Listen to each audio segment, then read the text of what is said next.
Okay guys, quick video lang. Meron na pong Notcoin sa OKX Jumpstart. Okay? Pwede mong i-farm tong Notcoin. Notcoin ito yung sikat na clicker game sa Telegram. Malilis na yan sa OKX. So punta lang kayo. Lilive ko na tong link na to sa description. So ang kailangan mo lang gawin dito is that meron kang in-hold na Toncoin. Okay? Yung official Telegram coin. Yung Toncoin. Then punta lang kayo sa Grow. Then Jumpstart. Ayan.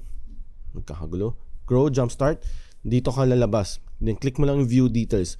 So magsa-start na to in 3 days. So meron pa kayong 3 days para maghanda ng Toncoin. Ilipat yung Toncoin nyo sa OKX para makapag-start mag-farm ng NOT. Kumbaga si-stake mo lang to, tapos mag-farm ka ng Notcoin, NOT token. So ito yung details. So around 1.3 million NOT ang pwede mong i-stake or pwede mong i-mine. So syempre marami kayo, paunahan kayo. And maximum na pwede mong i-stake na ton is 4,000. So the more the better, mas malakas yung magiging pag-farm mo, pag-stake mo. Ang minimum is I think 0.1 ton lang. Okay? 0.1 ton lang. Pwede ka na mag-start mag-farm. Okay? Kung naka-hold ka ng, pag may na-hold kang Toncoin, mas magabuti ng i-farm mo dito kaysa para nagkumikita siya ng pera para sa'yo. So yun lang, lilive ko yung link sa description. Alright?